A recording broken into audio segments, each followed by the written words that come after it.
اللہ تعالیٰ کی جانب سے انبیاء علیہ الصلاۃ والسلام کو خصوصی طور پر ذہانت اور حکمت سے نوازا جاتا ہے، مگر وحی کے ذریعے ملنے والی معلومات سے قطع نظر دیکھا جائے تو ہر نبی کی عقل و فہم دوسرے عام لوگوں کی نسبت بدرجہ بہتر ہوتی ہے۔ اور اگر ان سب میں بات کی جائے حضرت محمد صلی اللہ علیہ وسلم کی، تو دنیا بھر کے انسانوں کی عقلیں مل کر بھی آپ کے سامنے سمندر میں قطرے کی مانند نظر آئیں گی۔ ناظرین، آج ہم آپ کے سامنے نبی کریم صلی اللہ علیہ وسلم کی زندگی کے وہ اہم واقعات پیش کرنے جا رہے ہیں جن سے آپ کو معلوم ہوگا کہ آپ صلی اللہ علیہ وسلم کی ذہانت اور فطانت کتنی بے مثال تھی۔ ناظرین، ویڈیو کی جانب بڑھنے سے قبل چینل پر نئے آنے والے دوستوں سے گزارش ہے کہ مستقل طور پر ایسی ویڈیوز دیکھنے کے لیے چینل کو سبسکرائب کر لیں اور ساتھ میں موجود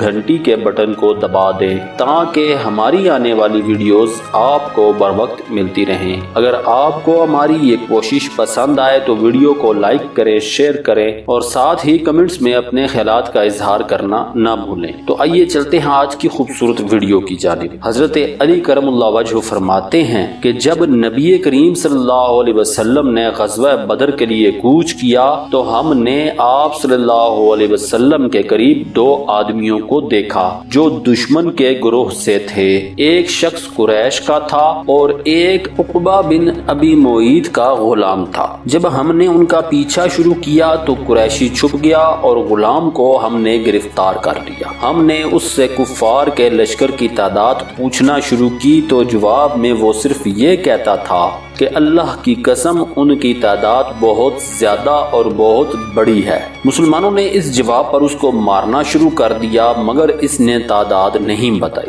یہاں تک کہ اس کو رسول اللہ صلی اللہ علیہ وسلم کی خدمت میں لایا گیا۔ آپ صلی اللہ علیہ وسلم نے بھی اس سے سوال کیا کہ قوم کی تعداد کیا ہے؟ اس نے پھر وہی گھسا پٹا جواب دیا تو نبی کریم صلی اللہ علیہ وسلم نے کوشش کی کہ وہ تعداد بتا دے مگر اس نے انکار کر دیا۔ پھر نبی کریم صلی اللہ علیہ وسلم نے سوال کیا کہ وہ کتنے اونٹ ذبح کرتے ہیں تو اس نے جواب دیا کہ روزانہ 10 اونٹ۔ یہ سن کر آپ صلی اللہ علیہ وسلم نے فرمایا کہ تعداد معلوم ہو گئی، قوم کی تعداد 1000 ہے کیونکہ ایک اونٹ 100 آدمیوں کے لیے کافی ہو سکتا ہے۔ اور یوں نبی کریم صلی اللہ علیہ وسلم نے مخالفین کی درست تعداد کا پتہ چلا لیا۔ اور آج بھی مخالفین کی تعداد معلوم کرنے کے لیے انٹیلیجنس ایجنسیاں اس طریقہ کار کو اختیار کرتی ہیں۔ مثلا روٹیوں کی مقدار سے معلوم کیا جاتا ہے کہ کھانے والے کتنے ہوں گے، لانڈری میں آنے والے کپڑوں سمیت گاڑیوں کی تعداد اور پیٹرول تک کے مصرف کو جانچا جاتا ہے۔ اور یہی وجہ ہے کہ اکثریت دہشت گردی کے حملے روکنے میں مدد بھی ملتی ہے۔ ناظرین، اسلام کی آمد سے قبل شراب ایک مشروب کے طور پر استعمال کی جاتی تھی اور اس کی حرمت کا کوئی تصور نہیں تھا۔ یہی وجہ تھی کہ مسلمان جب ہجرت کر کے مدینہ منورہ میں آئے تو اس کے بعد بھی شراب نوشی کا سلسلہ جاری رہا اور پھر وقفے سے مختلف احکامات کے ذریعے شراب نوشی کے ترک کرنے کے لیے ذہن سازی کی جاتی رہی، حتیٰ کہ آخری حکم میں مکمل طور پر پابندی عائد کر دی گئی اور شراب کو حرام قرار دے دیا گیا۔ اسی حوالے سے حضرت ابو سعید خدری رضی اللہ تعالیٰ عنہ سے مروی ہے کہ ہم نے نبی کریم صلی اللہ علیہ وسلم سے حرمت شراب سے قبل سنا۔ آپ صلی اللہ علیہ وسلم فرماتے تھے کہ اے لوگو، اللہ تعالیٰ نے مسلمانوں کو شراب سے بچانے کا ارادہ کر لیا ہے، معلوم ہوتا ہے جلد ہی اس کے بارے میں حکم نازل ہونے والا ہے، تو جس کے پاس کچھ شراب موجود ہے وہ اس کو بیچ کر نفع اٹھا لے۔ کہتے ہیں اس ارشاد سے کچھ ہی عرصہ بعد حضور صلی اللہ علیہ وسلم نے حکم سنا دیا کہ اللہ تعالیٰ نے شراب کو حرام کر دیا ہے۔ جس کو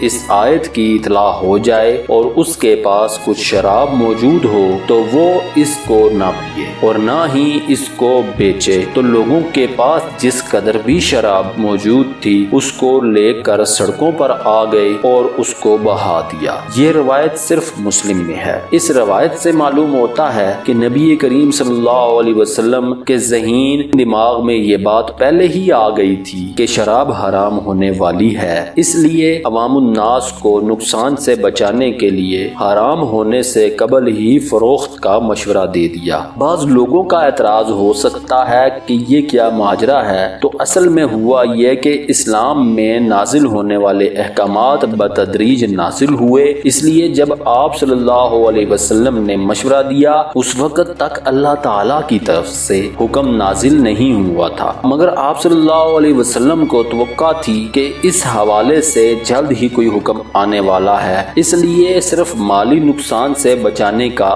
یہ مشورہ دیا گیا۔ حضرت ابو ہریرہ رضی اللہ تعالیٰ عنہ سے روایت ہے کہ نبی کریم صلی اللہ علیہ وسلم کی خدمت میں ایک شخص نے حاضر ہو کر عرض کیا کہ میرا ایک پڑوسی ہے جو مجھے پریشان کرتا رہتا ہے۔ آپ صلی اللہ علیہ وسلم نے فرمایا، جاؤ اور اپنا سارا سامان گھر سے نکال کر راستے پر رکھ دو۔ اس نے جا کر حکم کی تعمیل کی اور سامان گھر سے نکالنا شروع کر دیا تو لوگ اس کے پاس جمع ہو گئے اور انہوں نے پوچھا کہ کیا بات ہے، تو اس نے کہا کہ میرا ایک پڑوسی مجھے تکلیف دیتا رہتا ہے۔ میں نے اس کی شکایت رسول اللہ صلی اللہ علیہ وسلم سے کی تو آپ نے فرمایا کہ اپنا سامان راستے پر رکھ دو۔ تو اب لوگوں نے یہ بات سن کر اس شخص پر لعنت بھیجنا شروع کر دی، جس کی اطلاع اس ظالم پڑوسی کو بھی ہو گئی۔ وہ اس کے پاس آ گیا اور اس سے کہا کہ معاف کر دے اور اپنے گھر چل، اللہ کی قسم آئندہ کبھی تجھے نہیں ستاؤں گا۔ اس روایت سے یہ بھی معلوم ہوتا ہے کہ اس نیک زمانے میں بھی پڑوسیوں سے لوگوں کو شکایات ہوتی تھی، مگر نبی کریم صلی اللہ علیہ وسلم نے اس کو سمجھانے کی غرض سے ایسا کیا۔ جب اس کو اہل علاقہ نے لعن طعن کی تو وہ شرمندہ اور نادم ہوا اور معافی مانگ لی۔ حضرت حسن رضی اللہ تعالی عنہ سے روایت ہے کہ رسول اللہ صلی اللہ علیہ وسلم کی خدمت میں ایک شخص حاضر ہوا جس نے ایک دوسرے شخص کو پکڑ رکھا تھا، جس نے اس کے کسی عزیز کو قتل کر دیا تھا۔ جب اس نے سارا معاملہ نبی کریم صلی اللہ علیہ وسلم کو بتایا تو آپ صلی اللہ علیہ وسلم نے فرمایا،